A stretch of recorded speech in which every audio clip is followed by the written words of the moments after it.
Welcome to Ageless and Outrageous, your favorite podcast about how to age amazingly. I'm urogynecologist and hormone and sexual health expert, Dr. Kristen Jackson. Every week, my incredible and knowledgeable nurse practitioner, Rosalind Arp, and I share our combined 30 years experience to guide both men and women as they age. Listen as we dive into a variety of topics, including hormone optimization, pelvic floor health, maintaining a vibrant sex life, weight gain issues, and skin, hair, and body changes as we age. These real-life insights are always rooted in solid scientific knowledge. Tune in for a dose of laughter, knowledge, and an honest perspective on the incredible adventure of growing older. Today we're talking about the big topic of what are hormones? The most common question I'm asked when patients come into the office is that they just feel like their hormones are out of whack, or I feel hormonal. Another one is, my family's complaining that I'm too hormonal all the time. When I hear that, I think, well, that's a crazy question because every single human being is being hormonal every single moment of the day. Hormones are just chemical messengers that come from one organ in our body and send a signal to another organ in our body. So every person in the world constantly has hormone signals going back and forth between organs to help tell them what to do. Hormones are one way our body makes sure that all organs are properly communicating. I like to explain it this way. There are two messenger systems in our body. One is the nervous system and the other is our endocrine system, which is where our hormones come from. It's easiest to think of these systems like the electrical system and the thermostat in our home. When you turn on a light switch, the light immediately comes on. That's like our nervous system. But when we turn down the thermostat, it takes several minutes for the temperature in the house to drop. That's like our endocrine or hormone system. It regulates us and creates a balance. Exactly. So the nervous system is a little more quick to respond, but the endocrine system is slower to respond and maintains normalcy. And we call normalcy homeostasis. So if one level of something in our body gets too high, homeostasis means we bring it down to the center. Or if something else drops too low, we want to bring it back up to the middle. And our endocrine system or our hormones are constantly working to keep us in homeostasis. Another way of explaining these chemical messengers or hormones is to use the lock and key analogy. I use this quite a bit when I explain hormones to my patients. The hormone is the key, and it only works when it attaches to a receptor, which is a lock. A key by itself does nothing, but it needs to go into the correct lock to make something happen. And whatever it unlocks is what it triggers. Hormones floating around in our bloodstreams do nothing. They have to attach to their correct receptor to transmit the message they are carrying. And just like our house key does not start our car, not every hormone has the same effect on every cell. Some hormones are like a master key, meaning they fit into many locks. The thyroid is a great example of that. There are thyroid receptors on every cell in our body, meaning that thyroid hormone has an effect everywhere. Other hormones only have receptors on certain organs, so they can only affect a limited number of things. That's a great way of thinking of it. And many times when patients are feeling out of sorts, they ask their doctor to check their hormones, and they might be told your hormones are in the, quote, normal range, so your symptoms can't be related to hormone imbalance.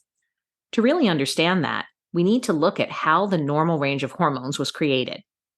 When you go to any lab and get a blood level drawn, on the results, you'll see a column called the reference range, and that gives you the low to high number. And between that, we expect the value for the test to be normal. The way those reference ranges were created were by taking blood samples from the entire United States population, aged 18 to 80, and pooling all of those results together, which gives us a bell curve. So the results in that bell curve include young, healthy adults, older, healthy adults, overweight patients, sick patients, elderly patients.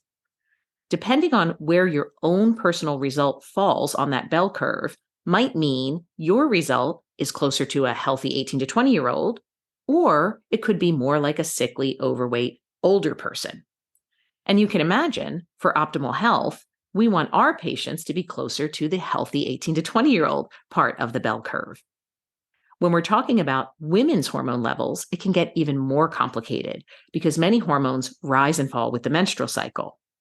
But in general, most patients feel their best when their hormone levels are moved closer to the part of the bell curve that represents those healthy 18 to 20-year-olds. And why? Because in general, 18 to 20-year-olds are pretty healthy, have a normal weight, have no age-related or chronic diseases.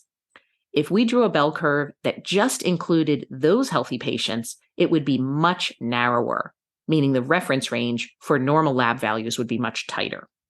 So the goal of replacing hormones is really to recreate the hormone status that we had when we were in our 20s and 30s, when most of our endocrine organs were working at top function. And who wouldn't want that? All of us, right? Right. So yes, many people tell me that they usually try to seek care from their primary or they were sent to an endocrinologist because they had these hormonal type symptoms. Even this hormone specialist and endocrinologists are telling the patients that their numbers are normal and they don't need any treatment, even if they're describing a list of symptoms that are known to be associated with hormone dysfunction. A great example is thyroid. For thyroid, this could be feeling sluggish, feeling cold all the time, having constipation, putting on weight, having dry skin.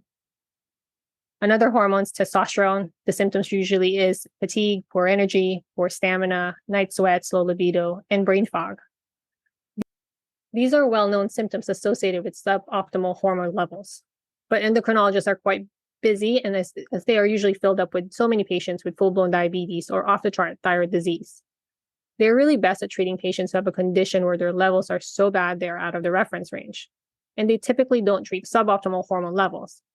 The problem is that there's so many people who fall into that suboptimal range like you were describing. That range is still within normal per se, but not optimized like a healthy 18 or 20-year-old. These are typically the patients we see.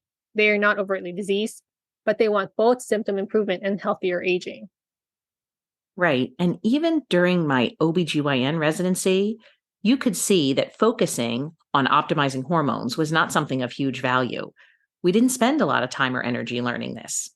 Of course, we learned how the hormones go up and down during the menstrual cycle and what happens to the hormones in menopause. But the focus was not on how to keep the hormones in an optimal range as we age to prevent both symptoms and chronic disease. In fact, I rearranged my residency schedule to take both of my maternity leaves during my REI rotation. This was our endocrine rotation, because everyone knew this was a less demanding rotation. You did a little bit of fertility medicine, you did some laparoscopies to check for fertility, but it wasn't considered a really hard or time-consuming rotation. So it was an easy time to do something like take a maternity leave. But I think that speaks to the value that even an OBGYN training program puts on really understanding hormones and hormone optimization. Yeah, I agree. As a student, I also felt the same way in terms of the endocrine system. I used to think it was the least interesting subject at the time. And now I feel it's the most interesting subject. But just like you said, we were so focused on how the cardiovascular system works, how the nervous system works, and what are the diseases that are involved in that. So when it came to the endocrine system, we learned the names of the hormones and what they did, but not really how to manage them for the best health. Actually, the HPO axis drove me crazy. But now it's the main part of our practice. That's right. And there's just so much to learn when you're going through your initial medical training that it's critical to continue your education afterwards. There's simply not enough time to become a hormone expert during routine medical training. A lot of the knowledge that we have about hormone optimization and endocrine mimicry, we actually sought out after our formal medical training. And it really was because we were interested in it, we were passionate about it, and our patients drove us to it. Traditional medical training was not helping me understand why my patient still felt tired, even though her endocrinologist told her her thyroid was normal, or why someone was still gaining weight, even though they went to the primary care and were told that everything is fine. We just knew that couldn't be right. We knew that dozens and dozens of patients telling us, I still feel poorly, even though my testing is, quote, normal, that there had to be something more. And I think that means that if you are feeling this way, you need to either really find a sexual health expert or a hormone expert who has gone beyond the traditional medical training and looked at the huge, vast knowledge of information that there is out there about how to properly manage these things. Yes, a lot of the symptoms that patients typically say are related to aging are actually symptoms of poor hormone optimization as well. So a lot of the times when they do bring it up, they are dismissed, oh, that's just part of getting older. These are things like fatigue, low libido, joint pain, poor sleep, brain fog. They think memory is getting bad as they age, but they're actually suffering from less than optimal hormone levels. Right. And it's not unreasonable that as we age, all of the endocrine organs or the organs that make our hormones are just not working as optimally as they once did. A 60-year-old doesn't make as much thyroid hormone or testosterone as does a 20-year-old. Plus, the world we live in, unfortunately, does unhealthy things to our hormones. The food we eat is not the highest quality.